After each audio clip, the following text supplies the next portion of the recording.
Hello student, success coaching classes में आपका स्वागत है। यदि आप चैनल में पहली बार आए हैं तो चैनल को सब्सक्राइब कर ले और बेल आइकन को ऑल में प्रेस कर ले ताकि आने वाले सभी वीडियो का नोटिफिकेशन टाइम पर मिल जाए। तो आज हम लोग डिस्कस करने वाले हैं क्लास 11th का इकोनॉमिक्स का टॉप 40 आपको क्वेश्चन बताने वाले हैं, जो आपका बोर्ड एग्जाम 2025 के लिए बहुत ही ज़्यादा इंपॉर्टेंट होने वाला है। ये हमारा मॉडल पेपर 2024 का है, इसलिए वीडियो बहुत ही ज़्यादा इंपॉर्टेंट है। वीडियो में एकदम अंत तक बने रहे क्योंकि हर एक क्वेश्चन आपका बोर्ड एग्जाम के लिए बहुत ही ज़्यादा इंपॉर्टेंट साबित होने वाला है। तो चलिए हम लोग सबसे पहला क्वेश्चन हम लोग देखते हैं। तो सबसे पहला क्वेश्चन क्या बोल रहा है, सांख्यिकी का कार्य निम्न में से कौन सा नहीं है। तो याद रखिएगा, आपका आंकड़ों का संकलन तो है, आंकड़ों का वर्गीकरण भी है, आंकड़ों का विश्लेषण भी है, लेकिन आंकड़ों का जो पूर्वानुमान जो है ये इसका काम नहीं है सांख्यिकी का। ठीक है, तो ऑप्शन नंबर डी हमारा बिल्कुल राइट आंसर हो जाएगा। आगे देखते हैं क्वेश्चन नंबर दूसरा क्या बोल रहा है। क्वेश्चन नंबर बोल रहा है श्याम लकड़ी से फर्नीचर का निर्माण बिक्री के उद्देश्य से करता है। तो यहाँ श्याम क्या कहलाएगा, तो श्याम क्या कहलाएगा, एक उत्पादक कहलाएगा, क्योंकि जो आपका फर्नीचर को जो निर्माण कर रहा है मात्र बिक्री के उद्देश्य से कर रहा है, तो ये एक उत्पादक कहलाएगा। ठीक है, आगे देखते हैं तीसरा क्वेश्चन क्या बोल रहा है, आंकड़ा संग्रहण करने वाला व्यक्ति क्या कहलाता है। जो आंकड़ा को संग्रहण करता है तो उसको हम लोग क्या करता है, गणनाकार बोलते हैं हम लोग, जो संग्रहण करता है। आगे देखते हैं क्वेश्चन नंबर 4 क्या बोल रहा है, स्वतंत्र भारत में पहली जनगणना कब हुआ था। तो याद रखिएगा, हमारा देश कब याद हुआ था, 1947 में। तो उसके बाद जब पहला जनगणना कब हुआ था, 1951 में हुआ था। आगे देखते हैं क्वेश्चन नंबर 5 क्या बोल रहा है, समय के अनुसार समूहित किए जाने वाले आंकड़ों का वर्गीकरण क्या होता है। समय के अनुसार अगर बोला जाए, समय के अनुसार समूहित, तो याद रखिए इसका राइट आंसर हो जाएगा हमारा ऑप्शन नंबर बी हो जाएगा, कालानुक्रमिक वर्गीकरण बोलता है।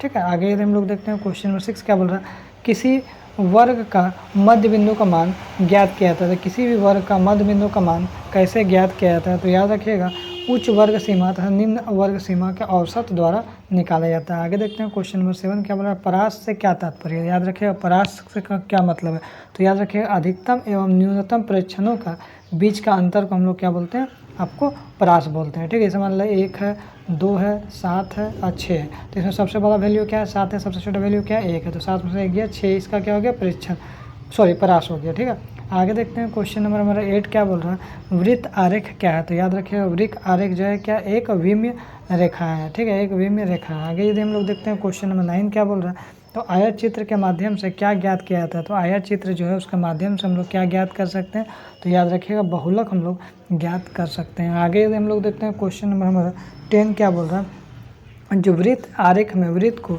100 बराबर भागों में बांटा जा सकता है, जिसमें प्रत्येक भाग का अंश जो है अंश होता है 3.6 डिग्री, 5 डिग्री, 1 डिग्री या 36 डिग्री। तो याद रखिए इसका राइट आंसर हो जाएगा हमारा ऑप्शन नंबर हो जाएगा ए हो जाएगा 3.6 डिग्री होता है। ठीक है, आगे देखते हैं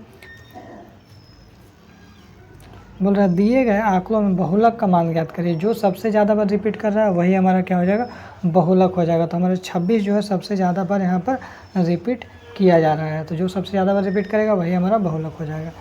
आगे देखिए चतुर्थक का वह मान जो दिए गए आंकड़ों को बांटती है। तो याद रखिएगा इसका राइट आंसर हो जाएगा हमारा ऑप्शन नंबर 4 बराबर भागों में बांटती है। आगे देखते हैं क्वेश्चन नंबर 13 क्या बोल रहा है, निम्नलिखित में से माध्यिका का एक विशेषता कौन सा है। तो माध्यिका का जो एक विशेषता है वो आपका कौन सा है, यह आंकड़ों को 2 चर बराबर भागों में बांटता है, इसका एक विशेषता। आगे यदि देखते हैं बोल रहा है दिए गए आंकड़ों का परास कैसे निकालेगा, तभी हम तुरंत आपको बताएं परास निकालने के लिए जो सबसे बड़ा वैल्यू में सबसे छोटा वैल्यू आपको निकालना है। ठीक है, देखिए 20, 30, 50, 40, 150 है, तो सबसे बड़ा वैल्यू क्या है 150 और सबसे छोटा वैल्यू क्या हो जाएगा हमारा, तो 20 हो जाएगा। तो 20 घटा दीजिएगा तो क्या हो जाएगा 130 हो जाएगा। 130 देखिए ऑप्शन में कहाँ, तो हमारा ऑप्शन है ऑप्शन नंबर सी में है। ठीक है, आगे देखते हैं क्वेश्चन नंबर 15 क्या बोल रहा है, जो निम्न में से कौन वितरण की असमानता की माप करता है। तो वितरण की असमानता को जो माप करता है तो हमारा क्या हो जाएगा, लोरेंज वक्र माप करता है। आगे देखते हैं क्वेश्चन नंबर 16 क्या बोल रहा है, दिए गए आंकड़ों का मानक विचलन की गणना कीजिए। तो मानक विचलन को जो गणना करेंगे इसका जो आंसर आने वाला है हमारा ऑप्शन नंबर बी आएगा 1.414 होगा। आगे देखते हैं क्वेश्चन नंबर 17 क्या बोल रहा है, निम्न चित्र 2 चर के बीच किस प्रकार सहसंबंध है। यहाँ देखिए चित्र है दो, यहाँ एक्स वाई और एक्स एक्सिस और वाई एक्सिस में देखिए सहसंबंध को दर्शाया गया है। तो यहाँ 17 का हमारा ऑप्शन हो जाएगा आपका बी हो जाएगा, पूर्णतः धनात्मक सहसंबंध हो जाएगा। आगे देखते हैं क्वेश्चन नंबर 18 क्या बोल रहा है, पियर्सन सहसंबंध गुणांक का मान कितना होता है, तो याद रखिए इसका राइट आंसर हो जाएगा हमारा ऑप्शन नंबर डी हो जाएगा। +1 भी होता है और -1 के बीच होता है, +1 और -1 के बीच में होता है। आगे देखिए कीमत सूचकांक का क्या मापता है, तो याद रखिए कीमत सूचकांक क्या आधार वर्ष की तुलना में वर्तमान वर्ष की कीमतों में औसत परिवर्तन को मापता है। आगे देखते हैं क्वेश्चन नंबर 20 क्या बोल रहा है। पासे का मूल्य सूचकांक के भार के रूप में किस मान को लिया जाता है, तो याद रखिए इसका राइट आंसर हो जाएगा हमारा ऑप्शन नंबर सी Q1 को लिया जाता है। आगे देखते हैं भारत में लौह एवं इस्पात उद्योग का विकास प्रारंभ कब से हुआ, तो याद रखिएगा इसका राइट आंसर हो जाएगा हमारा ऑप्शन नंबर डी हो जाएगा 20वीं शताब्दी के प्रारंभ से हुआ। आगे यदि हम लोग देखते हैं क्वेश्चन नंबर 22 क्या बोल रहा है।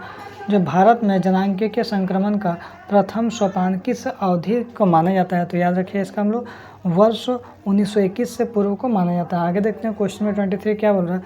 भारतीय राष्ट्र नियोजन के प्रयुक्त शब्द पंचवर्ष योजना किस देश से लिया गया है, तो याद रखिए इसका राइट आंसर हो जाएगा पूर्व सोवियत संघ से लिया गया। आगे यदि हम लोग देखते हैं क्वेश्चन नंबर 24 क्या बोल रहा है।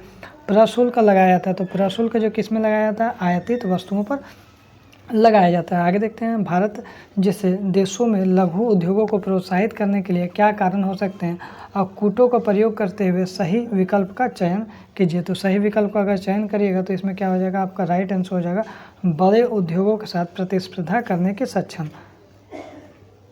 तो हमारा ऑप्शन नंबर क्या हो जाएगा, इसका सी हो जाएगा। सी ऑप्शन में क्या 1 और 2 दोनों सही हो जाएगा। 1 और 2 दोनों, देखिए इसमें 1 और 2 दोनों सही हो जाएगा, मतलब हमारा क्या हो जाएगा, पहला ऑप्शन भी हमारा सही हो जाएगा निम्न पूंजी का अवधारणा, दूसरा क्या अधिक रोजगारों का सृजन करने में सक्षम। आगे देखते हैं क्वेश्चन में 26 क्या बोल रहा है। तो विश्व व्यापार संगठन का गठन किस वर्ष हुआ है, तो याद रखिएगा हमारा 1995 में हुआ। आगे देखते हैं क्वेश्चन में 27 क्या बोल रहा है। नई आर्थिक नीति 1991 के 3 उपवर्ग कौन सा है, तो याद रखिए इसका उपयुक्त सभी, मतलब निजीकरण, उदारीकरण, वैश्वीकरण। आगे देखते हैं क्वेश्चन में 28 क्या बोल रहा है। वर्तमान में सार्वजनिक क्षेत्र के लिए सुरक्षित उद्योगों की संख्या कितना है, तो याद रखिएगा आपका इसका राइट आंसर हो जाएगा आपका 3 हो जाएगा। आगे देखते हैं क्वेश्चन में 29 क्या बोल रहा है। भारत सरकार ने शिक्षा का अधिकार अधिनियम किस वर्ष लागू किया गया था, तो याद रखिएगा 2009 में लागू किया गया था। आगे देखें विश्व ज्ञान अर्थव्यवस्था का श्रेष्ठ प्रयोग वाला देश कौन सा माना जाता है, तो याद रखिए इसका राइट आंसर हो जाएगा हमारा ऑप्शन नंबर ए आयरलैंड माना जाता है। आगे देखते हैं मानव पूंजी के संदर्भ में निम्न से कौन सा कथन है उसका पर विचार कीजिए। इसका राइट आंसर हो जाएगा हमारा ऑप्शन नंबर सी हो जाएगा। सी मतलब क्या हो जाएगा, ए और आर दोनों सही है तथा आर ए की सही व्याख्या करता है। आगे देखते हैं 32 क्वेश्चन क्या बोल 32 क्या बोल रहा है। ऑपरेशन फ्लड का संबंध किससे है, तो ऑपरेशन फ्लड का संबंध क्या दूध के उत्पादन से। आगे यदि देखते हैं क्वेश्चन में 33 क्या बोल रहा है। पर्यावरण मित्र प्रौद्योगिकी का संबंध किससे है, तो याद रखिए इसका राइट आंसर हो जाएगा हमारा ऑप्शन नंबर ए हो जाएगा कृषि में जैविक खाद के प्रयोग से। आगे देखते हैं 34 क्या बोल रहा है। भारत में अधिकांश श्रमिकों का रोजगार का स्रोत निम्न में से कौन सा है, तो याद रखिए इसका राइट आंसर हो जाएगा हमारा 34 का ऑप्शन नंबर आपका ए हो जाएगा प्राथमिक क्षेत्र हो जाएगा। आगे देखते हैं 35 क्या बोल रहा है। निर्माण मजदूर निम्न में से क्या कहलाते हैं, तो याद रखिएगा इसका राइट आंसर हो जाएगा दिहाड़ी मजदूर वाले श्रमिक कहलाते हैं। आगे देखिए नवीकरण संसाधन का एक उदाहरण दीजिए, तो नवीकरण संसाधन का एक उदाहरण क्या हो जाएगा, वनों में पेड़ और समुद्र में मछलियाँ, ए और बी दोनों हो जाएगा। आगे देखते हैं चिपको आंदोलन का मेन उद्देश्य हमारा क्या है, तो चिपको आंदोलन है जो उसका हमारा मेन उद्देश्य क्या हो जाएगा, हिमालय पर्वत के वनों को संरक्षण करना। आगे देखते हैं 38 क्या बोल रहा है। वैश्विक उष्णता का प्रमुख कारण क्या है, तो वैश्विक उष्णता का प्रमुख कारण हमारा क्या हो जाएगा आपका ग्रीन हाउस गैसों में वृद्धि हो जाएगा। आगे देखते हैं 39 क्या बोला। चीन में ग्रामीण क्षेत्र में प्रारंभ किए गए कम्यून का संबंध किससे है, तो याद रखिएगा कम्यून का जो संबंध है आपका सामूहिक खेती से। आगे देखते हैं मानव विकास संकेतकों के आधार पर निम्न में से कौन सा देश प्रथम स्थान पर है, तो याद रखिएगा चीन देश प्रथम स्थान पे है। तो यदि हमारा वीडियो आपको अच्छा लगे तो लाइक शेयर एंड सब्सक्राइब जरूर करें। फिर इसी तरह से इंपॉर्टेंट वीडियो के साथ मिलते हैं। Thank you so much.